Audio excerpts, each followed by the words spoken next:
चींटियां हो जाएंगी।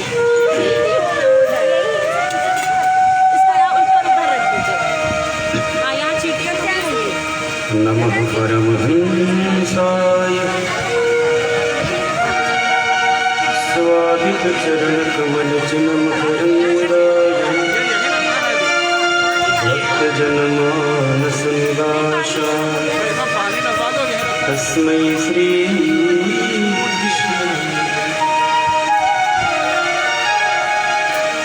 ध्येयं सदा परिभवग्नमभीष्टदो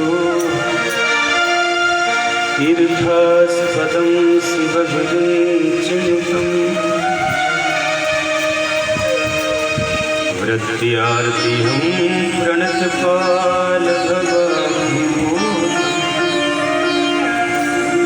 वन्दे महापुरुषते चरणाम्।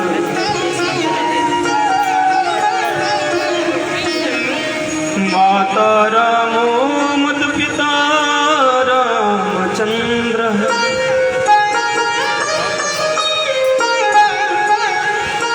स्वामी रामो मत्सखा रामचन्द्रः सर्वस्वं मे रामचन्द्रो दया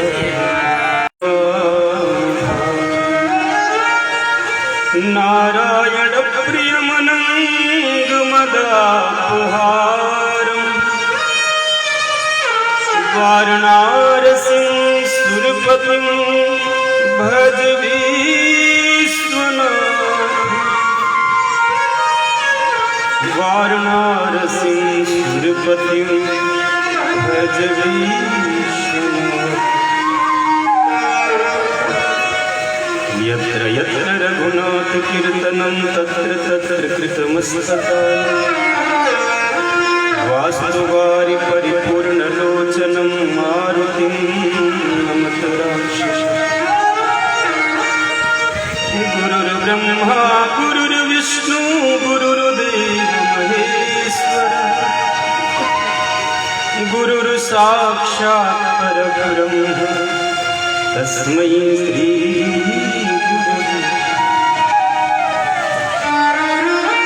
त्वमेव माता च पिता त्वमेव बन्धु च सखा त्वमेव विद्या द्रविणं त्वमेव सर्वं मम देव देव। कृष्णाय वासुदेवाय हरये परमात्मने प्रणतक्लेशनाशाय गोविन्दाय नमो राधा साध्यं साधनं यस्य राधा मंत्रो राधा मंत्रदात्री चिरा सर्वं राधा जीवनं यस्य राधा राधा राधा वाचितं। जय जय श्री राधा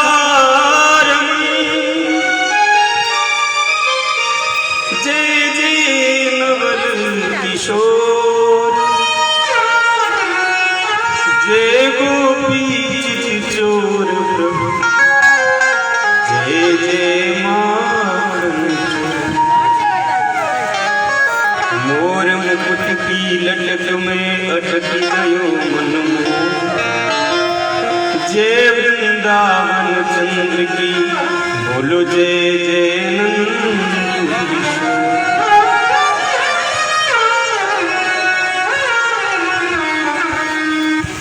बलिहारी सदा इन नैनन की बलिहारी सदा मैं होता रहूं कभी भूलूं न नाम तुम्हारा चाहे जागृत स्वप्न में सोता हरे कृष्ण ही कृष्ण पुकारा करूं, मुख आंसुओं से नित धोता रहूं। हरे कृष्ण ही कृष्ण पुकारा करूं, मुख आंसुओं से नित धोता रहूं। श्री कृष्ण तुम्हारे वियोग में बस यूं ही निरंतर रोता रहूं। मेरे प्यारे तुम्हारे वियोग में बस यूं ही निरंतर रोता रहूं। नित्य ऊपर नित्य रहूं लटका, अपनी बनमाला का फूल बना दे। लहरें टकराती रहें जिससे, कमनीय कलिंदी का फूल बना। कर कंज से थामते हो जिनको, उस वृक्ष कदम्ब का फूल बना दे। कर कंज से थामते हो जिनको, उस वृक्ष कदम्ब का फूल बना दे।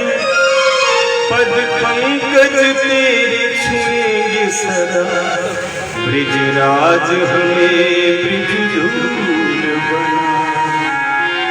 मेरे श्याम हमें रजधूल बना।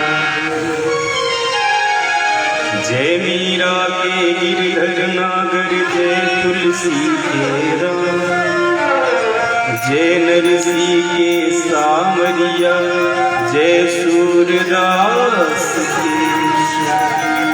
सुनेरी मैंने निर्बल के बलराम, सुनेरी मैंने भक्तों के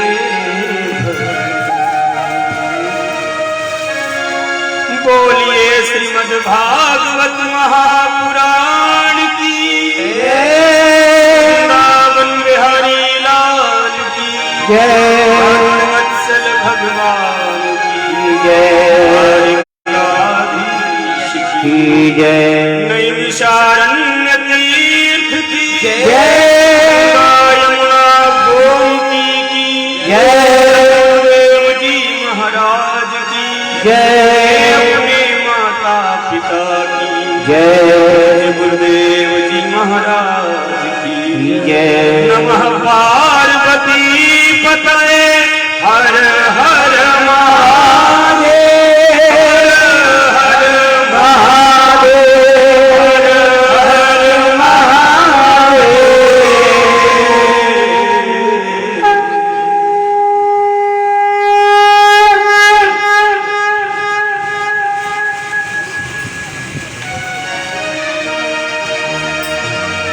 ओम नमो भगवते वासुदेवाय, ओम नमो भगवते वासुदेवाय, ओम नमो भगवते वासुदेवाय।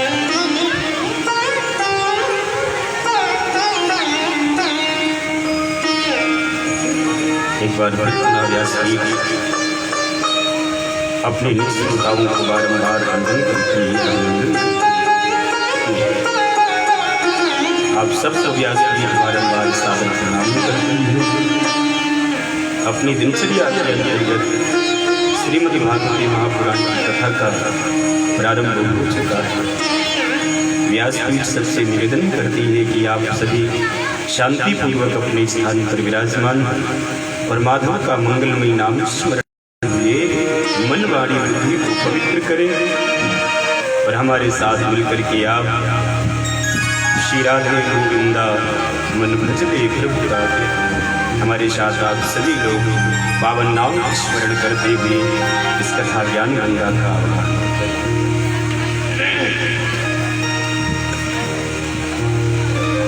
श्री राधे गोविंदा मन भजले हरि का प्यारा नाम है। श्री राधे गोविंदा मन भजले हरि का प्यारा नाम है। श्री राधे गोविंदा मन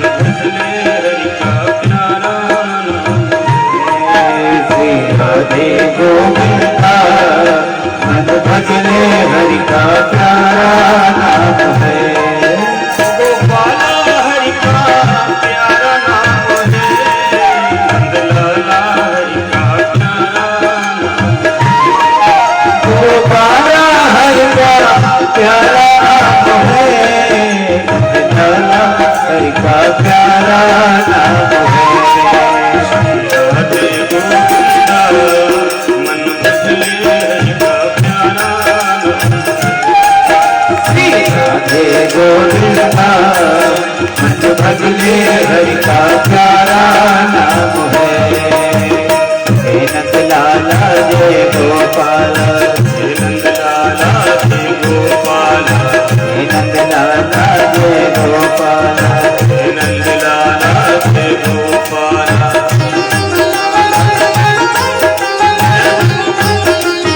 सभी लोग मीठी सेवा में जो जिसके पास वाद्य यंत्र है वो बजाए, मेरे साथ वाद्य सेवा करें। मैं मानव का कल्याण कर रहा हूं।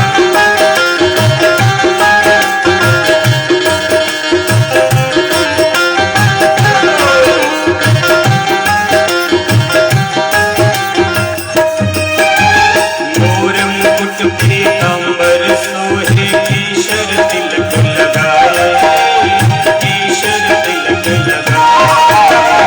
और मुकुट पीतांबर सोहे, केसर तिलक लगाए, केसर तिलक लगाए। वृंदावन की कुंज बिलिंग में कान्हा रास रचाए, आज कान्हा रास रचाए। श्री राधे गोविंदा मन भजले हरि का प्यारा नाम है। श्री राधे गोविंदा मन भजले हरि का प्यारा नाम है। गोपाला हरि का प्यारा नाम है, नंद लाला हरि का प्यारा नाम है। गोपाला हरि का प्यारा नाम है, लाला हरि का प्यारा नाम है। श्री राधे गोविंदा मन भजले हरि का प्यारा नाम है। जय हो। मीठी मीठी ताली से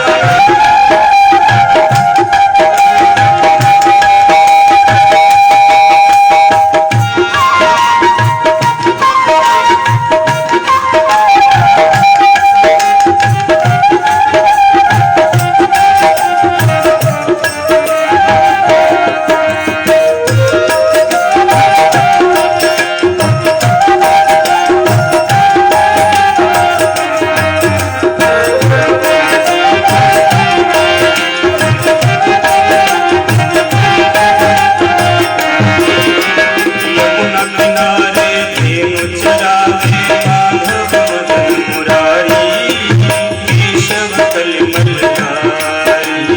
यमुना किनारे धेनु चरावे, माधव मदन मुरारी, केशव कलिमलधारी। यमुना किनारे धेनु चरावे, माधव मदन मुरारी, केशव कलिमलधारी। यमुना किनारे धेनु चरावे, माधव मदन मुरारी, केशव कलिमलधारी।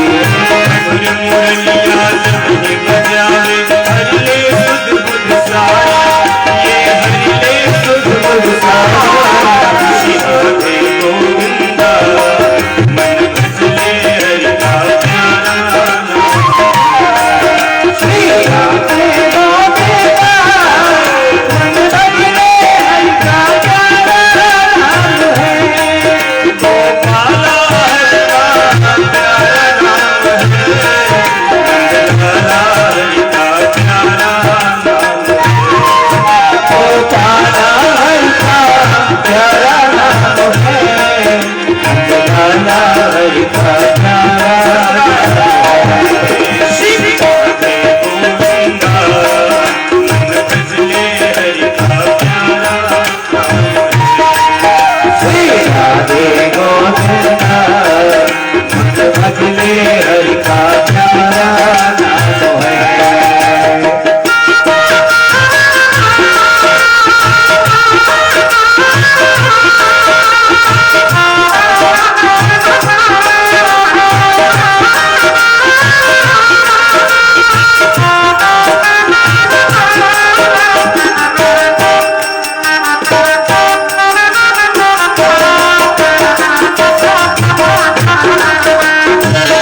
भक्ति बिना यहाँ श्यामल दर्शन पाए, श्यामल दर्शन पाए। राधा शक्ति बिना न कोई श्यामल दर्शन पाए, श्यामल दर्शन पाए। राधा भक्ति बिना न कोई श्यामल दर्शन पाए, श्यामल दर्शन आराधन कर राधे राधे कान्हा भागे आए, आज कान्हा भागे आए। श्री राधे गोविंदा भजले हरि का प्यारा, राधे गोविंदा भजले हरि का प्यारा नाम है। काला हरि का प्यारा नाम है, काला हरि का प्यारा नाम है। गोपाला हरि का प्यारा नाम है, गोपाला हरि का प्यारा नाम है। श्री राधे गोविंदा मन भजले हरि का प्यारा नाम है। श्री राधे गोविंदा मन भजले हरि का प्यारा नाम है।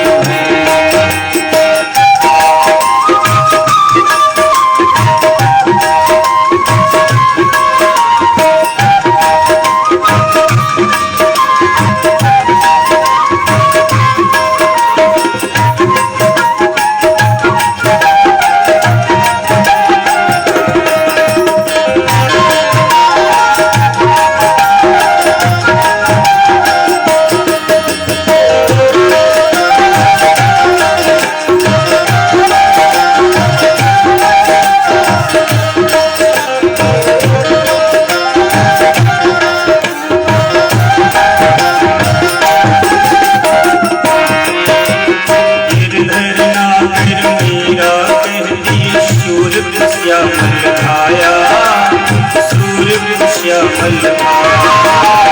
गिरधर नाथ मीरा सूर्य श्यामल भाया, सूर्य श्यामल भाया। पुकारा मोर नाम देव ने विठ्ठल विठ्ठल गाया, आज विठ्ठल विठ्ठल गाया। श्री राधे गोविंदा भजले हरि का प्यारा नाम है। श्री राधे गोविंदा भजले हरि का प्यारा नाम है। गोपाला हरि का प्यारा नाम है, गोपाला हरि का प्यारा नाम है।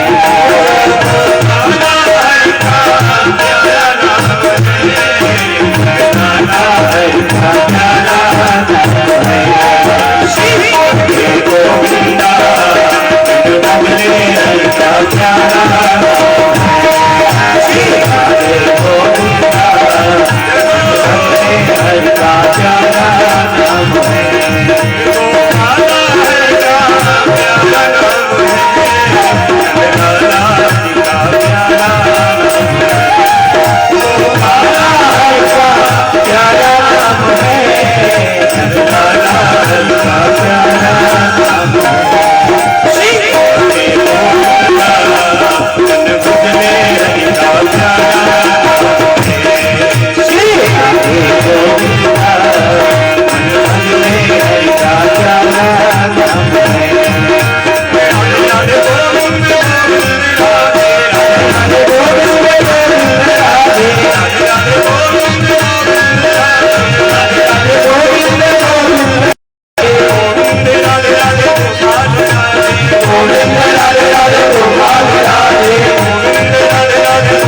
श्यामल दर्शन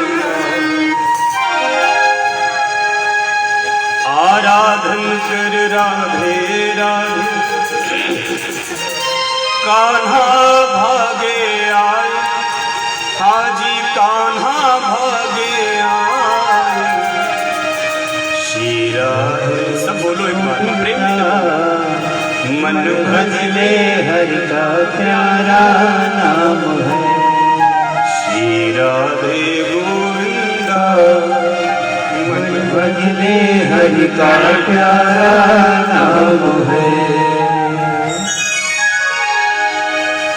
जपश्च परमो गुह्यः श्रूयतां मे नृपात्मजः यं सप्तरात्र्यां प्रपठामि पुमान् पश्यति खेचरा। ॐ नमो भगवते वासुदेवाय ॐ नमो भगवते वासुदेवाय ॐ नमो भगवते वासुदेवाय।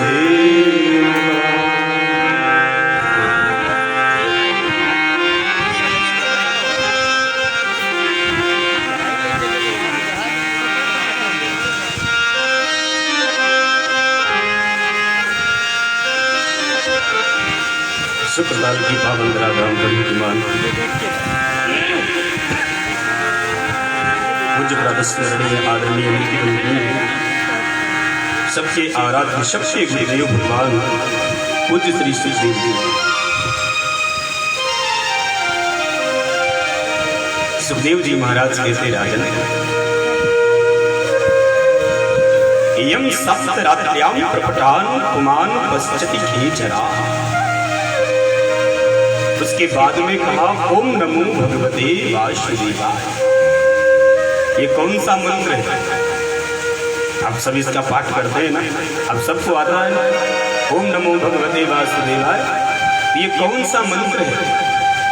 ये माधव का द्वादशाक्षर मंत्र है। इसमें द्वादश श्रीमद् भागवत विद्यमान है, इसलिए इस मंत्र में सिर्फ 12 द्वादश अक्षरों का ही मिश्रण किया गया।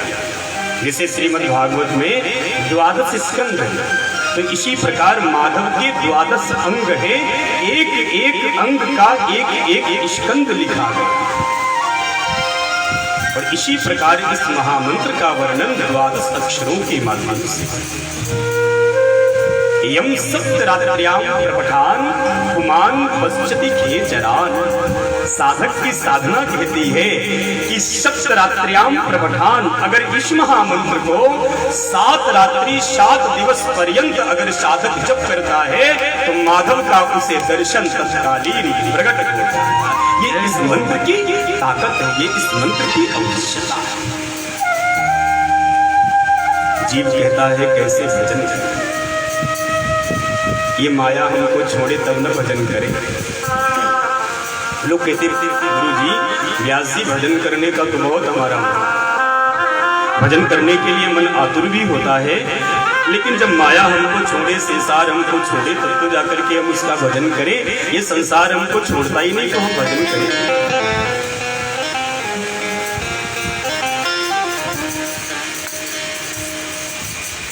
भगवान सुखदेव कहते हैं हर मर्ज की दवा है भजन। माया किसी को ऐसे नहीं छोड़ती, छोड़ने से पहले भी तो माया पूछती है ना कि तुम हमको ठुकराना चाहते हो तो किसको पाना चाहते हो। अगर हमें छोड़कर तुम केवल खाली घूमना चाहते हो तो मुझे छोड़ना ठीक नहीं है, तो ठीक हो। तो मुझे छोड़ करके तुम किसको प्राप्त करना चाहते हो? अगर मुझे छोड़कर तुम माधव को प्राप्त करना चाहते हो तब तो मुझे छोड़ सकते हो, और मुझे भी नहीं छोड़ पाए और तुम माधव को भी नहीं पा पाए तो फिर क्या फायदा? संत कहते हैं कि हर मर्ज की दवा भजन। भजन करोगे तो धीरे धीरे माया तुमको अपने आप ही छोड़ देगी, तुम्हें छोड़ना पड़ता कुछ नहीं है ना। भजन एक प्रकार की बड़ी पावन औषधि, इस औषधि को जो भक्त ग्रहण करता है उसके मानसिक प्रताप नष्ट हो जाता है। ये माधव के भजन की सार्थकता है, ये माधव के भजन की अवश्य बल की प्रार्थना कि जो भाव से भजन करेगा माया उसे अपने आप छोड़ देगी। माया को सब कोई भजे, माधव भजे न कोई। जो कदापि माधव भजे तो माया चीरी।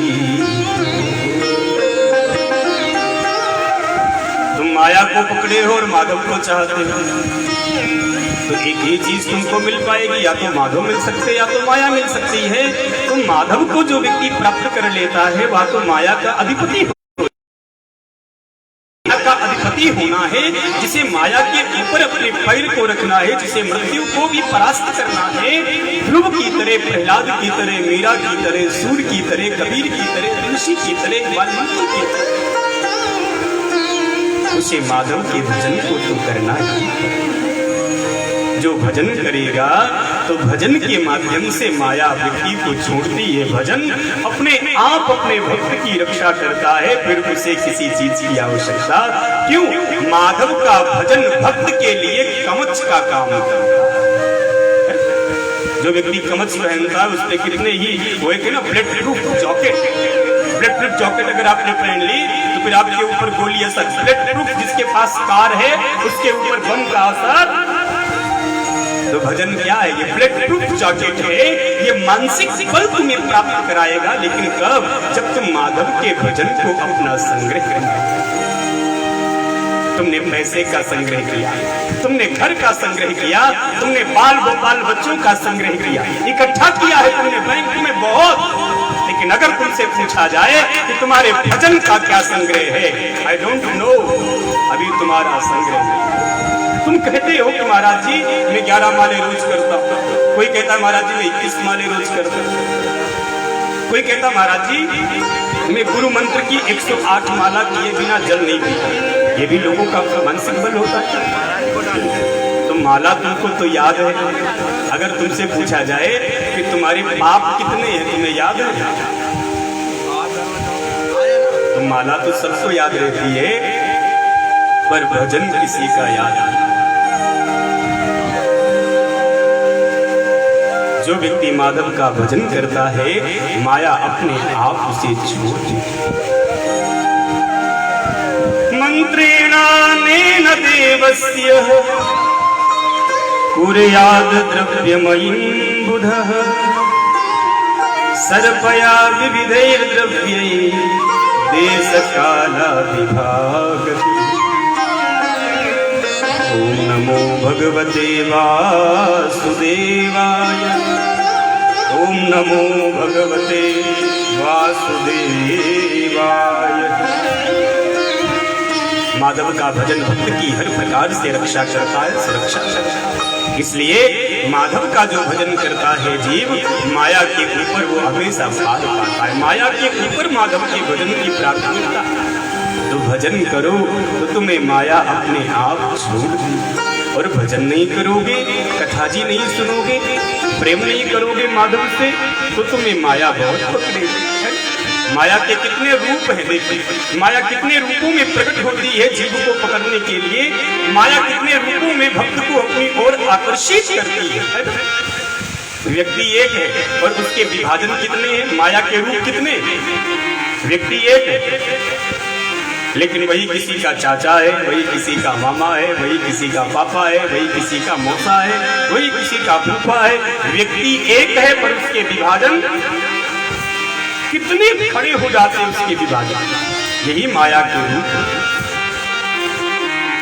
तो जो माधव का भजन करता है माया उसे अपने आप छोड़ देती है। तुम भजन करोगे तो माया अपने आप तुम्हें छोड़ देगी। भक्त को माया पहले नहीं छोड़ती, ना ना ना। जब भजन करने के लिए भक्त एकाग्र मन से बैठता है तो धीरे धीरे धीरे धीरे माया उसे छोड़। जैसे आपको बुखार है तो आप दवाई खाए तो एकदम कहो टेबलेट अंदर जाते ही आपका बुखार चला जाए, ऐसा नहीं। आप टेबलेट खाओगे तो 2-4-5 घंटे में धीरे धीरे आपको थोड़ी राहत, थोड़ी आराम। तो भजन भी औषधि का काम करता है। जो माधव का भजन करता है तो माधव का भजन धीरे धीरे धीरे धीरे भक्त को भवसिंधु पार। कैसे? जैसे ध्रुव जी महाराज को माया ने अपने आप छोड़ दिया। ध्रुव को कहना नहीं पड़ा कि ए माया तुम मुझे छोड़ो, मुझे माधव का भजन करना। I know. उन्होंने भजन प्रारंभ कर दिया तो धीरे धीरे मन में जो माया थी कि पिता माता राज्य सिंहासन सुख वैभव कल्पना, ये धीरे धीरे ध्रुव के मन से अपने आप निकल।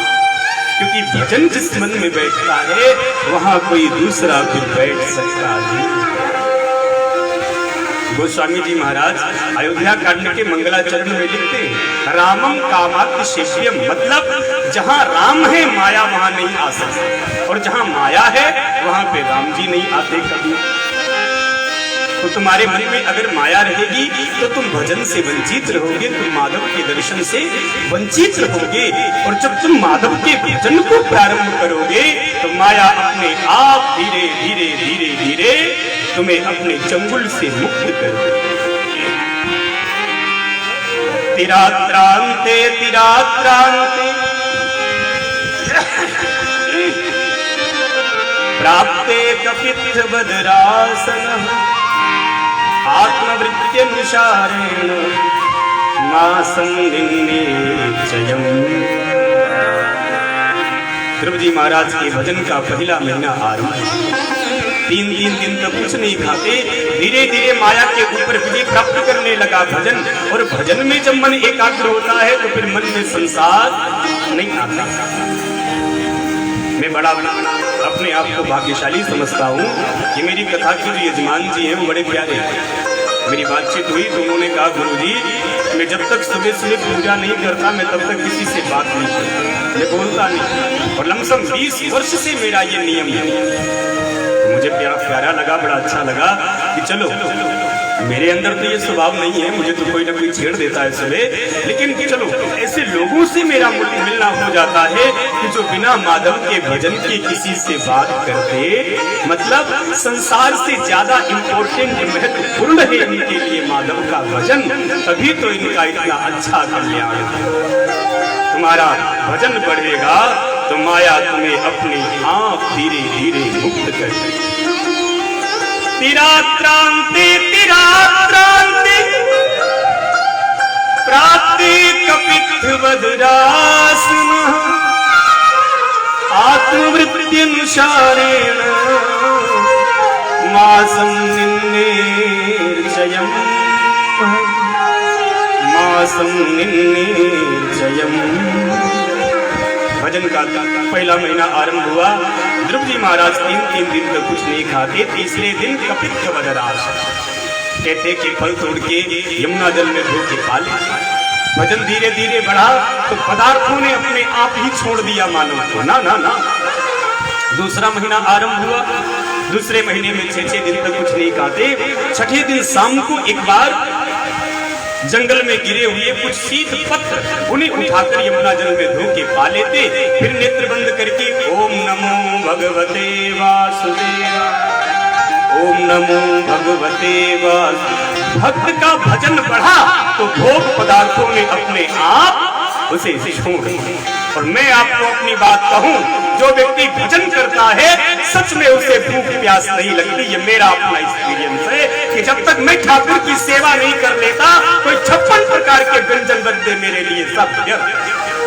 मन में एक लगन होती है कि मैं उठाऊं, सबसे पहले मैं ठाकुर जी की सेवा कर दूं, ठाकुर जी की सेवा होगी उसके बाद। तो भजन में जिसका मन होता है संसार की तरफ उसका मन। नियम बनाओ भजन। जैसे दुकान जाना तुम्हारा धर्म है, जैसे उठना सोना खाना पीना नाचना रोना गाना तुम्हारा धर्म है, तो भजन करना भी तो तुम्हारा धर्म है। द्वितीयं चानयन मासं भ्रष्टेर बकोदे। 6 दिन तक कुछ नहीं खाते। दूसरे महीने में फिर भजन प्रारंभ हो गया और भजन की तीव्रता बढ़ गई और भजन की लगन बढ़ गई। तीसरे महीने में भक्त ध्रुव 9 दिन तक कुछ नहीं खाता। नवे दिन शाम को एक बार नेत्र खोलते और यमुना का 3 अंजलि जल पान कर लेते और भजन ओम नमो भगवते वासुदेवाय, ओम नमो भगवते वासुदेवाय। चतुर्थवपि मयि मासं द्वादशे हनि वायुभक्षोजित श्वासो ध्यायेन देवमदारयत्।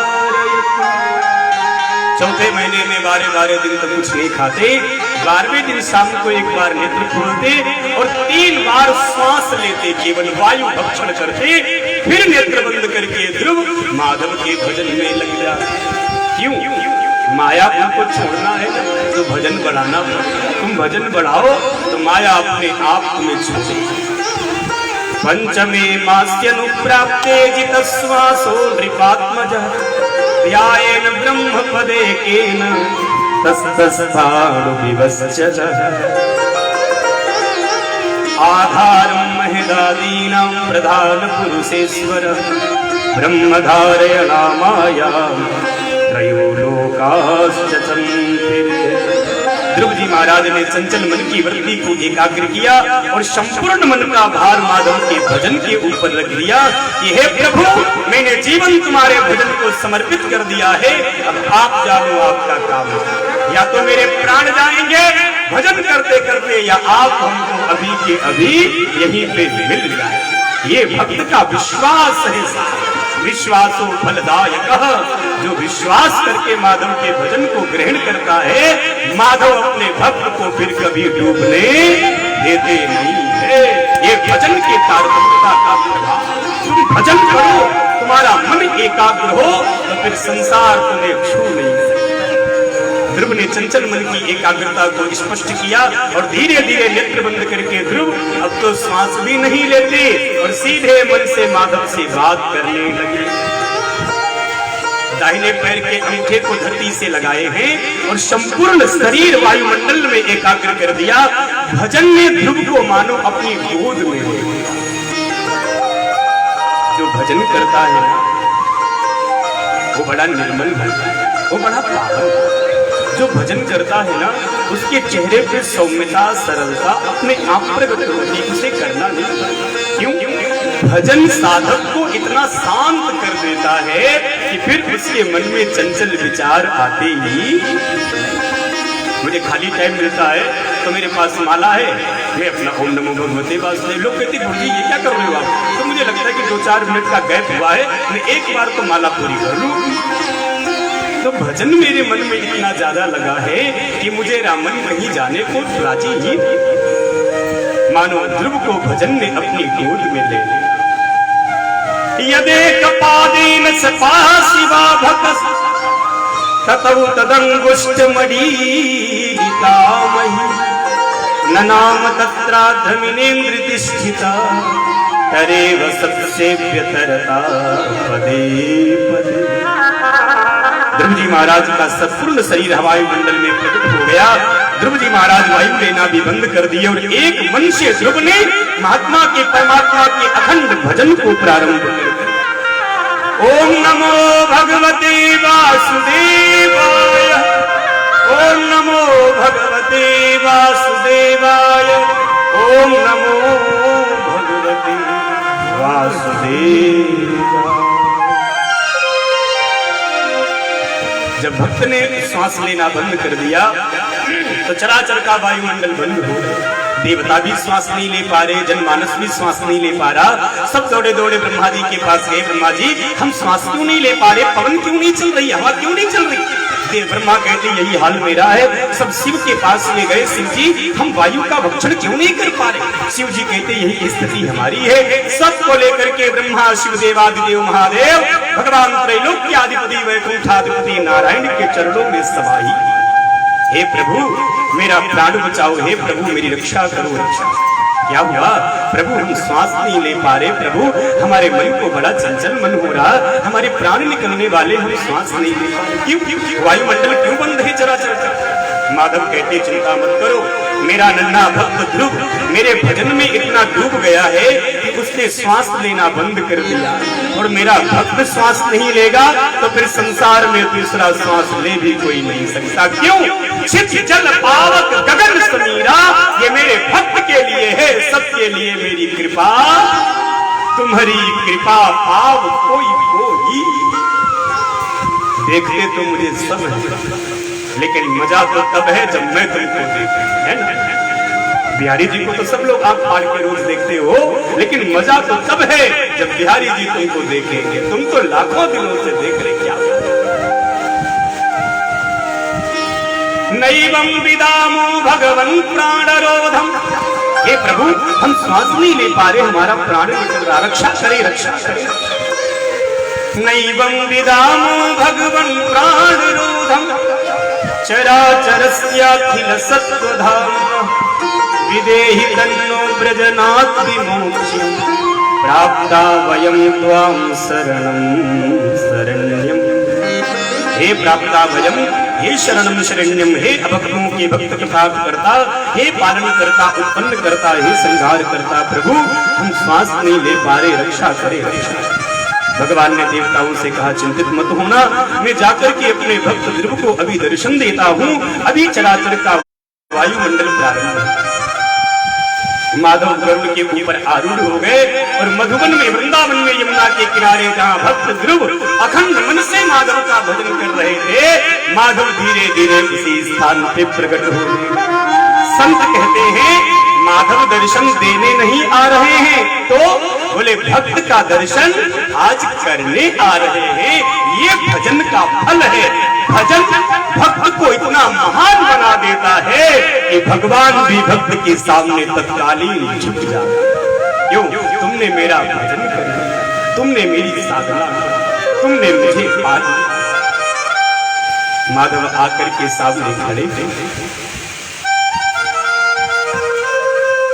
एक रूप से भगवान बाहर खड़े हैं, एक रूप से भगवान ध्रुव जी के मन में खड़े हैं, विराजमान।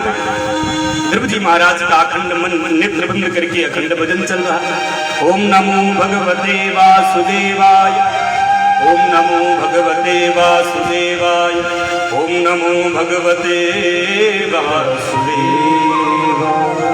भगवान थोड़ी देर बाहर खड़े रहे, फिर मन में भगवान सोचते, जिसका ये भजन कर रहा है वो तो मैं सामने खड़ा हूँ, तो फिर ये भजन क्यों कर रहा है? इसे जो चाहिए वो तो मिल रहा है ना, तो फिर नेत्र बंद करे और मेरा वेलकम करे, मुझे प्रणाम करे, तो ये भजन में क्यों लगा? लेकिन माधव ने देखा कि ध्रुव के मन में मेरी बाकी छवि भी थी, जिससे ध्रुव का मन अधिक। भगवान ने उस छवि को बाहर खींचा, तो भक्त का मन जिस छवि पे अडिग था, वो छवि जब मन से बाहर निकली तो मन छटपटाने लगा। रो पड़ा मन कि मैं जिसका भजन कर रहा था, मैं जिसको देख रहा था, वो एक पल में कहाँ चला गया। छटपटा के जैसे नेत्र खोले, चक्रधारी बंसीधारी माधव सामने ही खड़े। बोलिए भक्त वत्सल भगवान की जय हो, वृंदावन बिहारी लाल की जय हो, द्वारिकाधीश की जय हो। माधव को जैसे सामने देखा, ध्रुव जी महाराज भजन करते।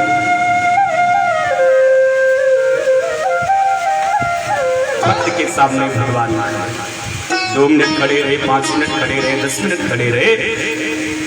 भगवान मन में सोचते, मैं इतनी देर से इसके सामने खड़ा हूं, ये कुछ बोलता क्यों नहीं? ध्रुव जी मन में सोचते, हमें कुछ बोलना आता ही नहीं तो हम बोले। हमको तो एक ही चीज बताई गई कि एक भजन करना, ओम नमो भगवते वासुदेवाय। आगे की क्लास हमने ज्वाइन नहीं की, तो हम कैसे इनको बताएं क्या करना है? तो ध्रुव भी शांत खड़े छोटे से और माधव भी शांत खड़े, न भक्त बोल रहा है न भगवान। थोड़ी देर के बाद में भगवान मुस्कुराया। देखो मेरे इस भोले भंडारी को, मैं इतनी देर से इसके सामने खड़ा हूं, फिर भी ये कुछ नहीं बोलता। माधव मुस्कुराए तो माधव को देख करके भक्त ध्रुव भी मुस्कुराए। ध्रुव जी को देख करके देवता मुस्कुराए, देवताओं को देख करके सुखदेव जी महाराज मुस्कुराए, सुखदेव जी महाराज को देख करके राजऋषि परीक्षित मुस्कुराए, परीक्षित को देख करके सुक्रताल नैमिषारण्य में जितने साधक साधु संत कथा सुन रहे थे वो सब मुस्कुराने लगे। किसी ने पूछा, इतने लोग क्यों मुस्कुरा रहे हैं?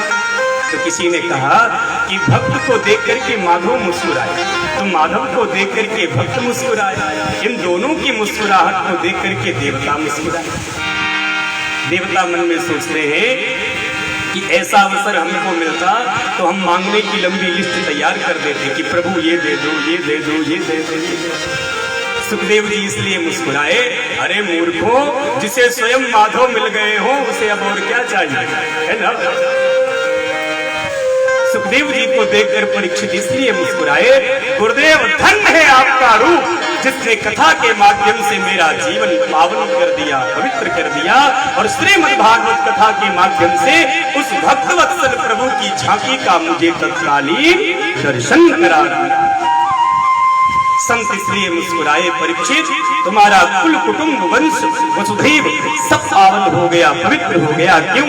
तुम्हें सुखदेव जैसे भागवत के वक्ता मिल गए, जिसने भागवत के माध्यम से भागवत के भगवान का तुम्हें दर्शन। थोड़ी देर के बाद भगवान सोचते ये बोलता क्यों नहीं। ध्रुव जी महाराज सोचते हमें बोलना आता ही, हम क्या बोले। हम स्कूल जाने ही वाले थे, तब तक माँ ने मुझे जंगल भेज दिया आपका भजन करने, तो हमने कुछ पढ़ा लिखा नहीं, तो हम कैसे करें। माधव समझ गए ये मेरी स्तुति करना चाहता।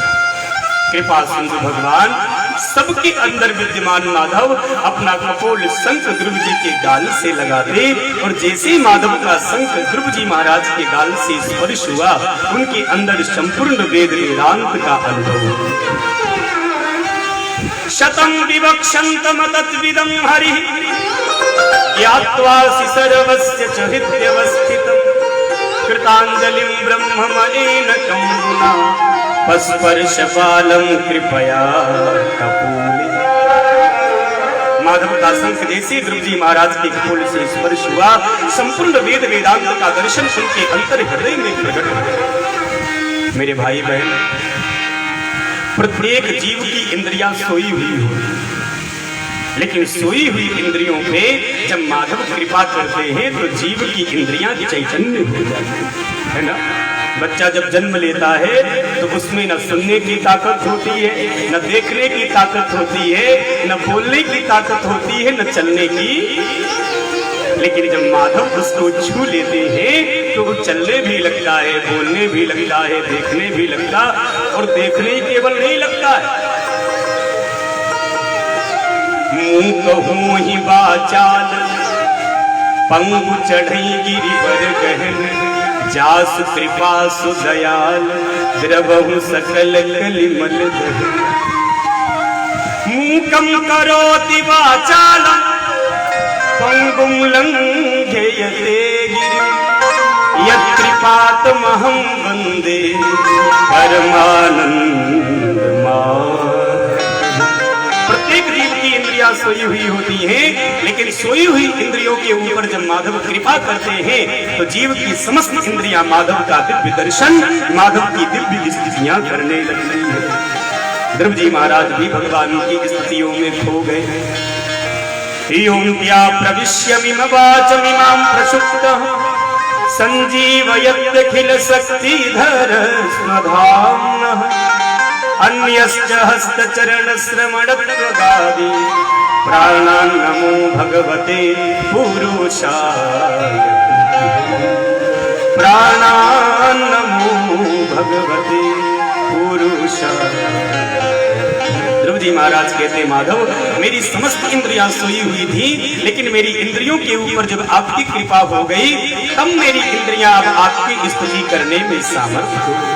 हस्त चरण श्रवण त्वगादि मेरी समस्त इंद्रियां, ज्ञान इंद्रियां, कर्म इंद्रियां, मन बुद्धि चित्त संस्कार, ये सब सोए पड़े हैं, लेकिन इन इंद्रियों के ऊपर जब आपकी कृपा हो गई तो यह निर्मल इंद्रियां अब आपका भजन करने लगी है। हे माधव आप कृपा करो तो भक्त आपका भजन कर सके। जीव के बस की बात नहीं है कि वो भगवान का भजन कर सके, ना ना ना, ये तो माधव की कृपा जिससे होती है वही माधव को प्रेम करता है। सब माधव को प्रेम भी क्यों? वो जिसको दिखाना चाहते हैं वही उनको देख सकता है। आंखें तो सबकी हैं पर सब देख पाते नहीं है ना।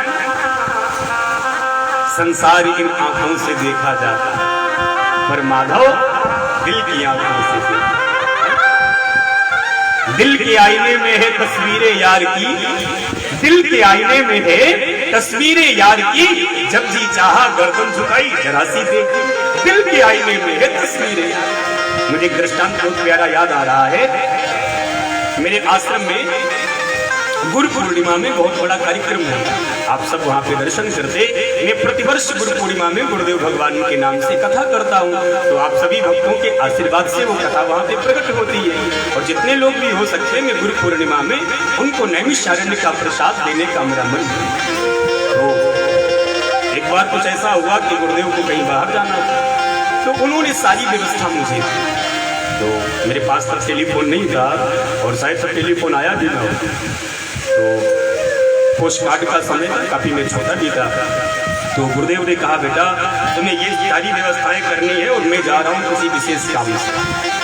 तो मैंने कहा, आप जा रहे हो और मैं कैसे सारी व्यवस्था हल कर पाऊंगा, आप कह के जा रहे हो। और गुरुदेव ने कहा, बेटा जो भी करना हमसे पूछ के करना, बिना बिना से कुछ करना। तो मैंने कहा, आप जा रहे हो तो मैं कैसे पूछ के करूंगा, कैसे बातचीत होगी, मैं कैसे कोई आपसे आज्ञा लूंगा।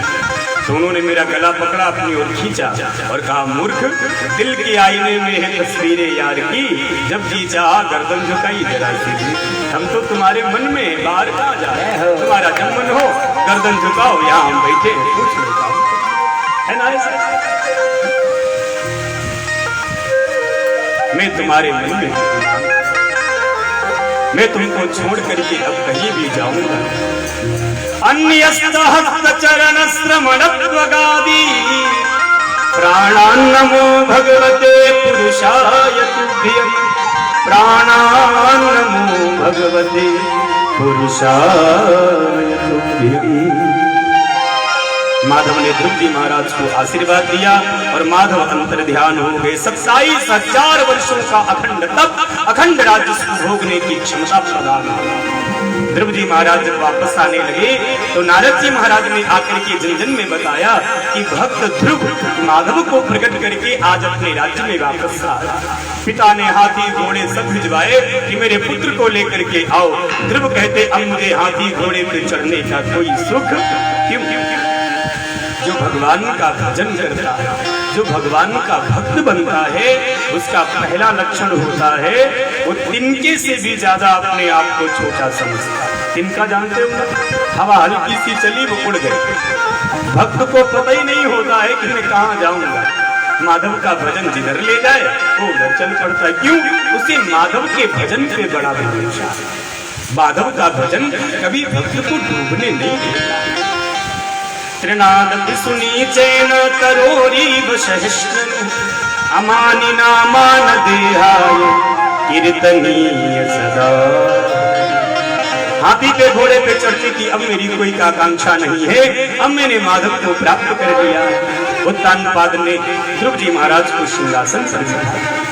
ध्रुव जी महाराज ने सबसे पहले आकर के अपनी सौतेली माँ सुरुचि के चरणों में प्रणाम किया। माँ, अगर आपके वचन हमें कड़वे न लगते तो मैं जंगल नहीं जाता, मैं माधव का भजन नहीं करता तो माधव का मुझे दर्शन भी न होता। अपने पिता उत्तानपाद के चरणों में गिर पड़े ध्रुव। पिताश्री, अगर छोटी माँ के प्रति इतना आपका लगाव न होता तो आप मुझे जंगल कभी भी जाने नहीं, मैं भजन करता। अपनी माँ सुनीति के चरणों में ध्रुव गिर पड़े, रोने लगे। माँ, आप जैसी माँ तो हर किसी को पाता। मैं तेरा छोटा सा बाला, जिस उम्र में माँ अपने बच्चे को अपने कलेजे से चिपका के रखती है, तूने मुझे माधव के भजन के लिए धन्य है तेरा हृदय। मैं तेरे चरणों में बार बार प्रणाम करता हूँ। आप जैसी माँ तो हर किसी से।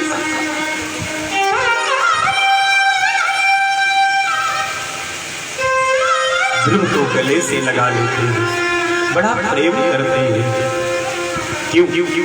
पहले तो ध्रुव के विपरीत सब खड़े थे, कोई ध्रुव को देखना नहीं चाहता था, लेकिन आज वही विपरीत वाले लोग सब ध्रुव के अनुकूल हैं। क्यों? जा पर कृपा राम के हुई, ता पर कृपा करे सबको। तुम एक माधव को रिझाओ तो दुनिया तुमको रिझाएगी। तुमने दुनिया को रिझाने में समय बर्बाद किया, न दुनिया ही तुमको मिल पाई न तुमको माधव ही मिल पाई। तुम तो केवल भगवान को रिझाओ, भजन करो, दुनिया अपने आप तुम्हारी गुलाम बन जाए। सोचो सोचो, हम साधु पंडितों के पास में क्या है? न रहने को घर, न खाने को अन्न, न कुछ जेब में खर्च, लेकिन फिर भी हम ठाट बाट से रहते, मस्त रहते। क्यों? हमारा एक ही काम है, तुम भजन करो, बाकी हम सब एडजस्ट करेंगे। यार हम भजन करते रहते हैं तो कभी कभी फ्लाइट का भी टिकट मिल जाता है। गुरुदेव चलो आज फ्लाइट की यात्रा करें। हम भजन करते हैं तो कभी कभी कोई विधायक को नीचे उतार देता, उतरो उतरो मंत्री, क्यों? गुरु जी खड़े हमको बिठाता है। क्यों? हम भजन करते हैं तो माधव वहां से हमारी रक्षा करते हैं। तुम भजन करोगे तो दुनिया तुम्हारी गुलाम।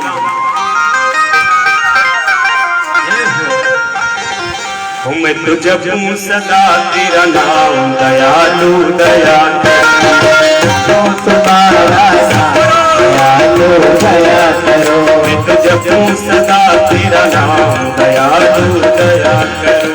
मैं तो जपूं सदा तेरा नाम, दयालु दया करो। दयालु दया करो, दयालु दया करो,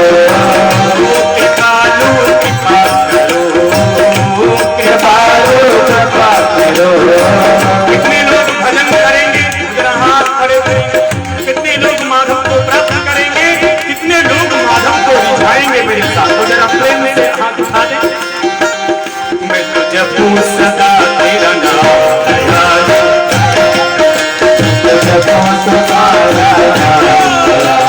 दया करो। मैं तो जपूं सदा तेरा नाम, दयालु दया करो। मैं तो जपूं तुम्हारा नाम, दयालु दया करो। दयालु दया करो, दयालु दया करो। कृपालु कृपा करो, कृपालु कृपा करो। सदा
भगवान का नाम चाहिए जरा हाथ खड़े करेंगे।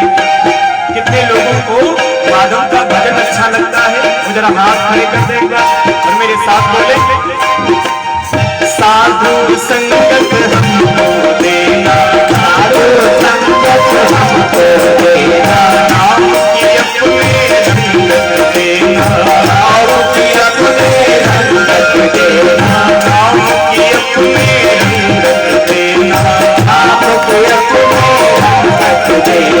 दास बन हमें दयालु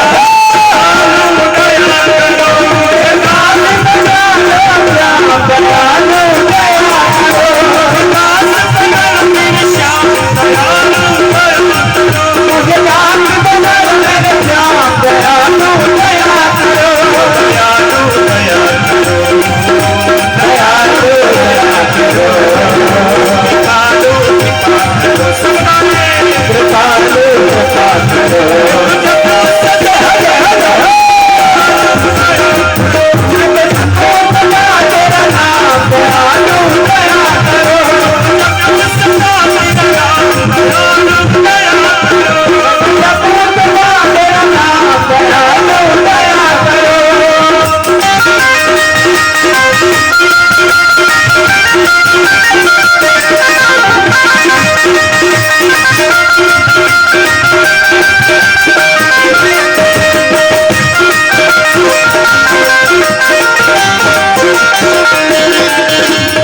संगत हमको देना। सब हाथ जोड़ो और मेरे साथ में मांगो, साधु संगत हमको देना, साधु संगत हमको देना, नाम की अपने रंगत देना, नाम की अपने रंगत देना। मुझे भक्त बना लो श्याम दयालु, मुझे भक्त बना लो श्याम दयालु दयालु। मैं तो जपूं सदा तेरा नाम दयालु दयालु। नमो सदा तेरा नाम दयालु दयालु। प्राणान नमो भगवते पुरुषाय भो पुरुषाय। हे माधव, जीव की प्रत्येक इंद्रिय सोई हुई है, लेकिन जब सोई हुई इंद्रियों के ऊपर आपकी कृपा होती है तो नन्हा पौधा भी आपके चरणों में समर्पित है। सबके मन की तुम जानते हो, सबके मन में बैठे, इसलिए आपसे कुछ छुट्टा अंदर बाहर अंतर बहिरवस्थितम, अंदर बाहर दोनों जगह आपका दर्शन। हे माधव, हम कितनी ही स्तुतियां आपकी कर ले, आप रिझते नहीं। क्यों? भक्त के मन में जो प्रार्थनाएं, जो स्तुतियां प्रकट होती हैं, वह प्रकट भी तो आपकी कृपा से ही होती है। हर कोई तो आपकी स्तुति भी नहीं कर सकता, हर कोई तो आपकी प्रार्थना भी, हर कोई आपकी कथा भी नहीं सुन सकता। आई डोंट नो, सबको अच्छी नहीं लगती कथा, सबके मन में कथा भी नहीं उतरती। आप घर में ही देख रहे, आप सोचो कि हम कथा सुने टेलीविजन पे, जब तक गौरिया आ गई वो कहती जरा वो मेरा सीरियल चल गया, वो लगा, उसका सीरियल चालू हुआ, 2 मिनट बाद फिर कोई खड़ा है, अरे रुको रुको मेरा IPL छूट रहा है, मेरी टीम खेल रही, मैंने पैसा लगा। तो सबको माधव का भजन, माधव भी उसी को अच्छे लगते हैं जिस पर माधव की कृपा हो। भजन भी उसी को अच्छा लगता है जिसपे माधव की कृपा। क्यों? क्योंकि हम कितना ही प्रयत्न कर ले माधव को रिझाने का, वो रीझते, वो तो तभी रीझते हैं जब उनकी कृपा तुम पे हो। ये मीठी वाणी जो हो रही है, इस मीठी वाणी का जो प्रश्न चल रहा है, या मीठी वाणी भी तो माधव की कृपा से ही प्राप्त है ना। इसीलिए कभी भी अभिमान में आकर के माधव के भजन को नहीं गाना, कभी भी अभिमान में आकर के ये नहीं कहना चाहिए कि हम इतना भजन करते हैं। ना ना ना, भजन तो जितना करो उतना ही कम, भगवान की भक्ति तो जितना करो उतनी ही कम। आप तो केवल सुमन चढ़ाओ, माला वो खुद ही बना ले। एक एक पुष्प आप जाकर के ठाकुर जी के चरणों में समर्पित कर दो तो प्रेम के तागे में वो पुष्पों को खुद ही पिरो लेते हैं और अपने कंठ की माला से सब भक्तों को सुशोभित। ये है माधव का। तुम तो केवल एक एक अक्षर समर्पित करो, प्रार्थनाएं वो अपने आप बनाते हैं, स्तुतियां वो अपने आप बनाते हैं, कोई उन्हें रिझा सकता नहीं है। एक छोटा बच्चा था, तो वह छोटा बच्चा रोज सुबह सुबह स्कूल जाने से पहले वो रास्ते में चर्च पढ़ता, तो वहां जाकर के वो स्तुति करता। KG का स्टूडेंट,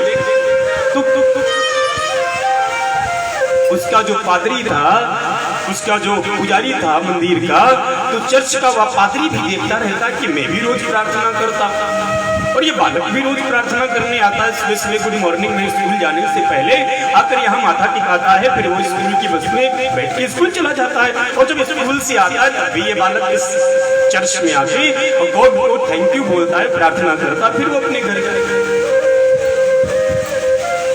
मैं प्रार्थना करने के बाद में मुस्कुरा नहीं पाता, मेरे में इतना संशय होता है कि कहीं प्रार्थना गड़बड़ तो नहीं हो, मेरी प्रार्थना माधव तक पहुंची कि नहीं पहुंची, इस संशय में मैं मुस्कुरा नहीं पाता, और ये छोटा सा नादान बालक पता नहीं क्या सुनाता है और मुस्कुराते हुए चला जाता है। उस पादरी ने एक दिन उस बच्चे को पकड़ा और कहा, बेटा एक बात बताओ, तुम कहाँ रहते हो? मैं पास में रहता हूँ। अच्छा अच्छा अच्छा, तुम रोज स्कूल जाने से पहले गॉड के सामने आकर कौन सी प्रार्थना सुनाते? तुम्हें कितनी स्तुतियां मालूम है? उम्र से तो तुम बहुत छोटे लग रहे, अभी KG के भी स्टूडेंट नहीं लग रहे तुम, अभी लगता 2-4 दिन से तुमने स्कूल ज्वाइन किया है, तो इतनी जल्दी तुम्हें कौन सी प्रार्थना याद हो गई जो तुम माधव को रिझाना चाहते हो, तुम गॉड को पाना चाहते हो? उस छोटे बच्चे ने उत्तर दिया कि पंडित जी, हमको कोई प्रार्थना नहीं आती, फिर तुम कौन सी प्रार्थना सुनाते हो? उसने कहा, मम्मी ने मुझे ABCD सिखा दी, तो हम अपना ABCD गॉड को सुना देते हैं। अब ABCD में जो अक्षर उनको अच्छा लगे उस अक्षर से अपनी प्रार्थना बना ले और खुद ही गा के अपने आप को सुना, कि मैं सुनाऊंगा तो शायद वो रीझे न रीझे, अपने आप बना के अपनी स्तुति से प्रकट होगा तो हम पर सब पर वो महती एक कृपा। मैं बार बार कहता हूं, मेरी वाणी में इतनी ताकत नहीं है कि मैं माधव का भजन करूं। मेरी शरीर में इतनी क्षमता नहीं है कि मैं 5 घंटे बैठ करके इस ग्रंथ का वाचन कर सकूं। ना ना, ये तो माधव की कृपा होती है। इस व्यासपीठ पे शरीर बैठ जाता है, पता नहीं कौन सी अदृश्य चेतना मेरे मन में उतर जाती है और भगवान की कथा ठाकुर अपने आप कह लेते हैं, अपने आप को रीझ लेते।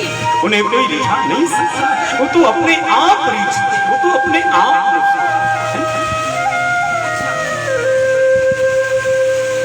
तुम भजन रोज करो, एक न एक दिन तो वो मुस्कुराए। तुम पुष्प रोज अर्पण करो, एक न एक दिन तो वो स्वीकार करे। तुम तो माधव का रोज भजन करो, एक न एक दिन तो माधव तक वो भजन पहुंच ही जाए, है ना? जो काम रोज किया जाता है, एक दिन जीव को उसमें सफलता जरूर मिलती है। तो तुम भी भजन रोज करोगे तो माधव के चरणों तक तुम्हारा भजन एक न एक दिन। क्यों? मुझे पूरा है विश्वास कि बिछड़ा यार मिलेगा, आज नहीं तो कल मुझे मेरा प्यार मिलेगा। तुम भरोसा रखो, भजन को अपने जीवन में बढ़ाओगे तो माधव एक दिन तुम्हारे भजन से जरूर। गा गा के रिझाएंगे। मैंने आज सुबह सुबह इसे एडिट किया, बहुत प्यारा गीत है, मेरे साथ 2 लाइनें गाइए फिर मैं चलता। गा गा के रिझाएंगे, रूठे तो मनाएंगे। आप भी भजन करते, गा गा के रिझाएंगे, रूठे तो मनाएंगे। पलकों के हिलोरों में प्रीतम को झुलाएंगे। पलकों के हिलोरों में प्रीतम को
सखिया नवल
की मनाएंगे, रूठे तो रिझाएंगे। कैसे?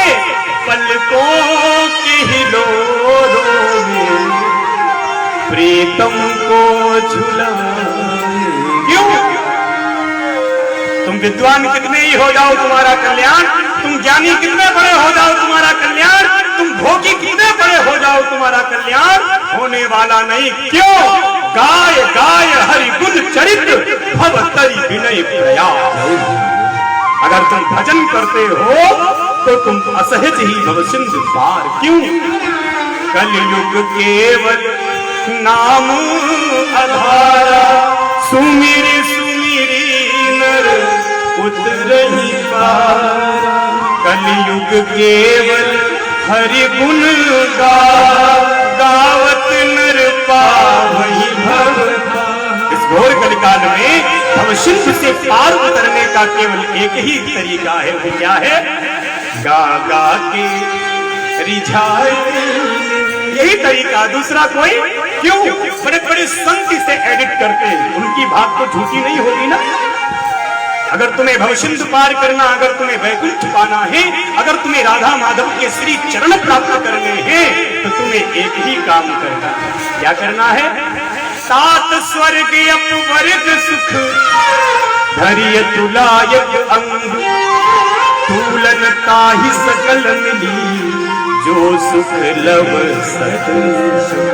गा गा के रिझाएंगे, रूठे तो मनाएंगे।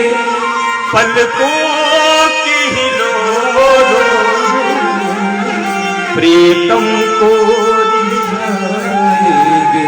इन आंखों ने दुनिया में बहुत कुछ देखा, लेकिन अगर ये आंखें माधव को देख रही हैं तो ये आंखें भी महान हैं।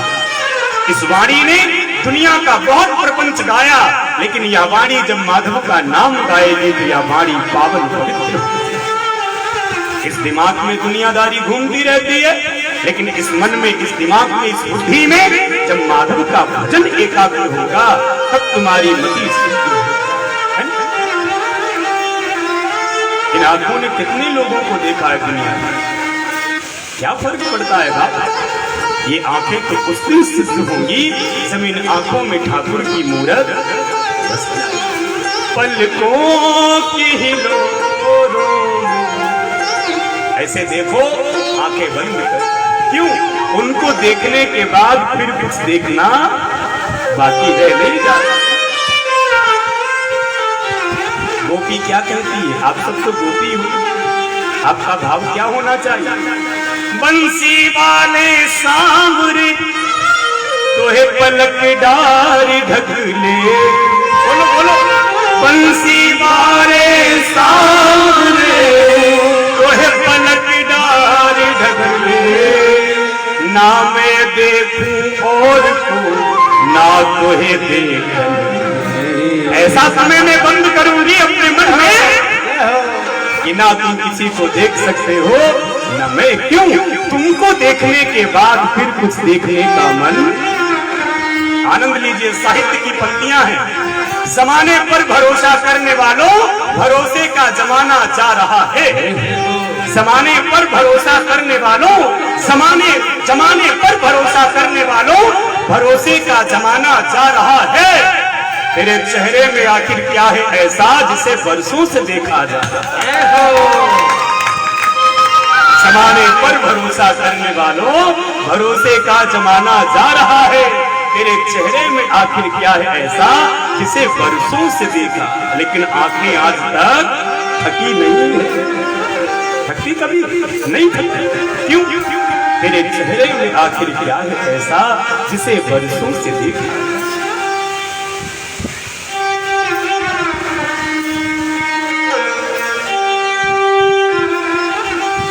तेरा नाम जपते जपते मेरी उम्र बीत जाए। तेरा नाम जपते जपते मेरी उम्र बीत जाए। तेरा नाम हर सुबह पे मेरे साथ साथ, यही तो मेरा भजन है।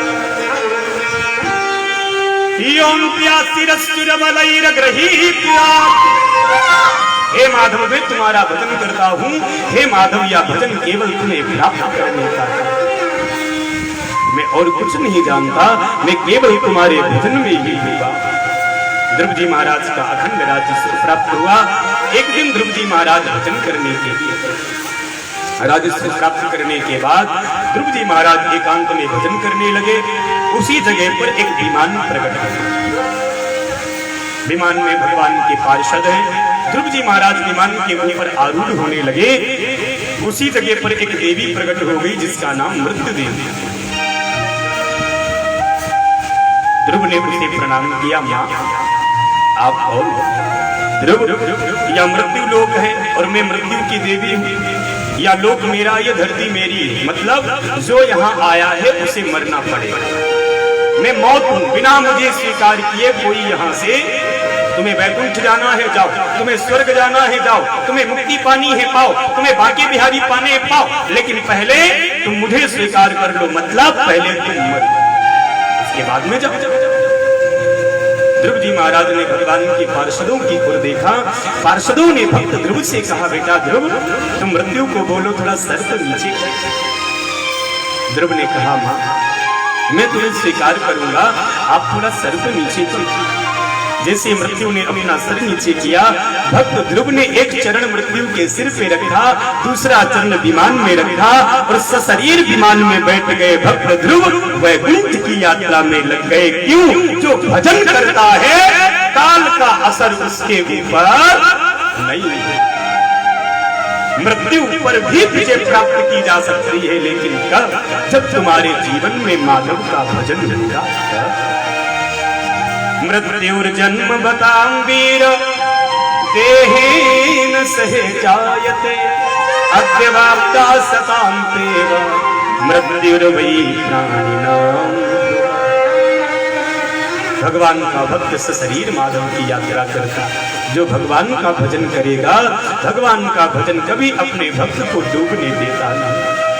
एक बार तुम शरणागति को स्वीकार करके देखो, ये भगवान के भजन की ताकत है। किसी भी स्थिति में तुम्हें वह पीछे मुड़ के देखने देगा। यही तो भगवान माधव के भजन की अमृत है। ध्रुव जी महाराज का अंततो गत्वा परम उद्धार है।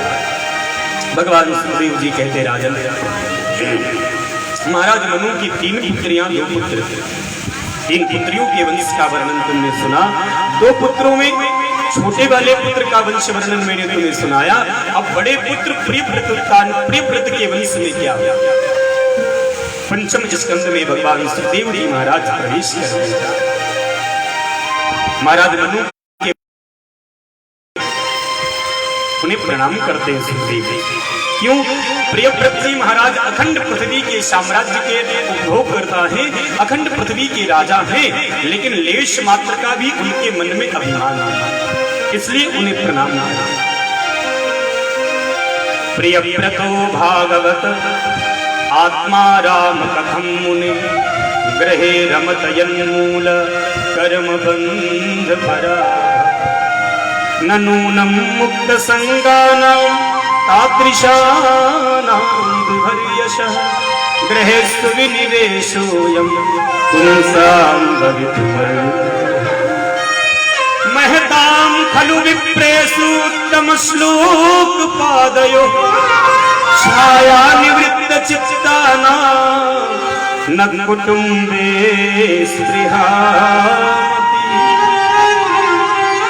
छाया निवृत्त चित्तानां न कुटुम्बे स्पृहामति। बाणमृतं भागवतम् उत्तम श्लोक चरितम श्रीमच्चरणारविंदमकरम्। प्रियव्रत जी महाराज अखंड पृथ्वी के साम्राज्य करता है, लेकिन लेश मात्र का भी उनके मन में अभिमान है। प्रियव्रत महाराज के पुत्र हुए आग्नित्र, आग्नित्र महाराज के पुत्र हुए नाभि, और नाभि महाराज के पुत्र हुए महात्मा ऋषभदेव। ऋषभदेव अतल पितल सुतल महातल तलातल पाताल लोकादि लोक, इन समस्त लोकों के राजा हैं महात्मा ऋषभ, लेकिन उनके मन में जरा सा भी अभिमान है। तुम कितने ही बड़े राज्य के अधिकारी क्यों न हो, तुम कितनी ही बड़ी संपत्ति के अधिकारी क्यों न हो, तुम कितनी ही बड़ी प्रॉपर्टी के अधिकारी क्यों न हो जाओ, लेकिन मन में उसे कभी चढ़ने मत दो। ना ना, तुम्हें कुछ ही मिल जाए, तुम्हारा भाव एक ही होना चाहिए। क्या करते हो तुम कन्हैया मेरा नाम, मेरा आपकी कृपा से सब। हे ठाकुर जी, हम तो कुछ लेकर आए नहीं थे और लेकर कुछ जाएंगे भी नहीं, तो सच है, लेकिन फिर भी हम इस लायक भी नहीं है जो आप हमें दे रहे हैं। मैं इस लायक नहीं हूं जो तुम्हारी कृपा मुझे मिल रही, लेकिन फिर भी न जाने कौन से गुण पर दया रीझ जाते हैं, न जाने किस गुण पे आप रीझे और आप हमें ये कृपा प्रदान। इसलिए मेरे मन में जरा सा भी अभिमान नहीं। महात्मा ऋषभदेव जी महाराज के 89 पुत्र, छोटे छोटे पुत्र पालने में झूलते हैं, और महात्मा ऋषभदेव जी महाराज का जीवन इतना महत्वपूर्ण है। ये महात्मा ऋषभदेव जी महाराज जब राज्य सिंहासन पर बैठते तो केवल राज्य की बातों को सुनते, केवल प्रजा के ही चिंतन में लगे रहते, और जब घर में आते हैं तो केवल घर की बात सुनते, फिर वो राज्य की बातों को नहीं सुनते। फिर वो अपनी फैमिली को लेकर के बैठते, और जो भी फैमिली से बात करनी होती है वो फैमिली से बात करते, लेकिन जब फैमिली से बाहर निकलते, जब राज्य सिंहासन पर बैठते महात्मा ऋषभदेव, तो फिर वो घर परिवार की चिंता नहीं करते, वो फिर शुद्ध मन से प्रजा का पालन करते। मतलब ऑफिस की जगह ऑफिस और घर की जगह घर। हम लोग यही गड़बड़ी कर देते हैं। हम घर में भी धीरे धीरे ऑफिस खोल लेते हैं। ऑफिस वाला होमवर्क हम ओवर टाइम में घर में करने लगते हैं, तो फिर परिवार बच्चे धीरे धीरे वो तुमसे दूर होने लगते हैं। फिर न तुम उनसे कभी कुछ कह पाते हो, न वो तुमसे कुछ कह पाते, और बिगड़ने का कार्यक्रम यहीं से प्रारंभ होने लगता है। जीवन पर्यंत न जाने कितने पिता होंगे जो अपने पुत्र से बातें नहीं करते, न जाने कितने पुत्र होंगे जो पूरा जीवन बीत गया पर पापा से कभी बातें नहीं हुई। क्यों? दोनों के पास टाइम ही नहीं। बेटा अपने में बिजी है, बाप अपने में बिजी, मम्मी अपने में बिजी है, बहुरिया अपने में बिजी। नहीं नहीं, कम से कम प्रत्येक व्यक्ति को शाम का भोजन तो परिवार के साथ ही करना चाहिए, एक टेबल पे करना चाहिए। लेकिन कैसे कर? क्योंकि बेटा डिस्को में गया है, वो रात के 12 बजे आएगा। ठीक, पापा मार्केट गए हैं, वो 9 बजे आएंगे। मैडम अमीनाबाद घूमने गई है, वो 10 बजे आएंगे। तो जब परिवार फैमिली एकत्रित ही नहीं है तो शाम का डिनर या भोजन कैसे होगा? विचारों का आदान प्रदान कैसे? एक साथ बैठने से ही बहुत सी गलत फहमियों से हमारा मन दूर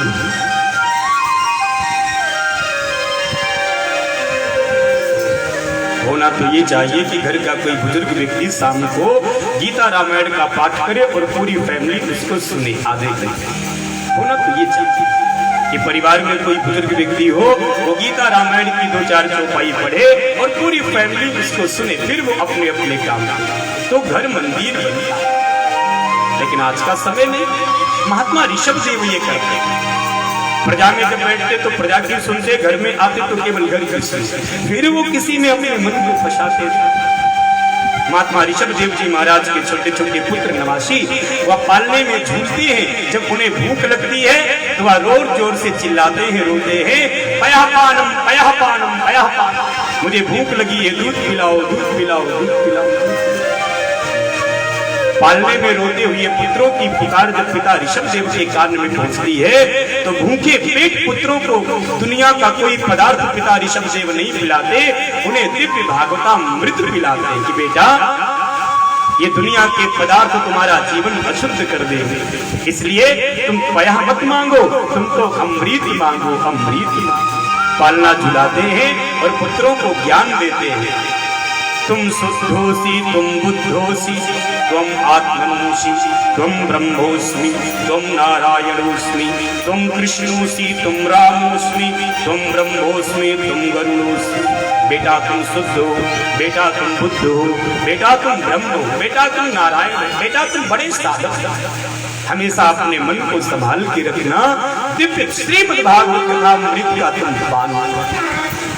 बेटा महापुरुषों के चरणों की रज को स्वीकार। बेटा ये जीवन तुम्हें केवल संसार को भोगने के लिए नहीं, ये जीवन केवल सांसारिक सुखों को प्राप्त करने के लिए नहीं मिला है।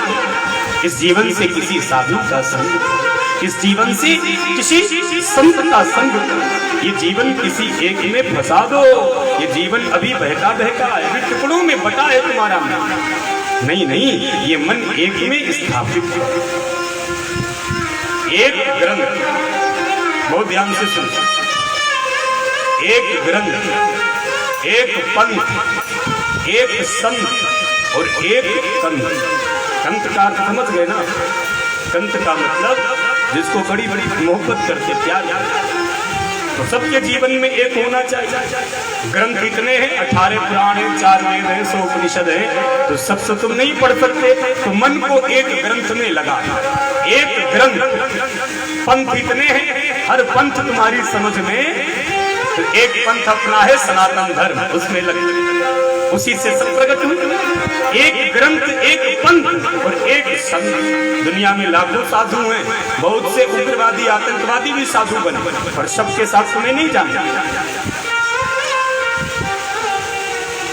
और एक संत, एक में मन को फंसा दो।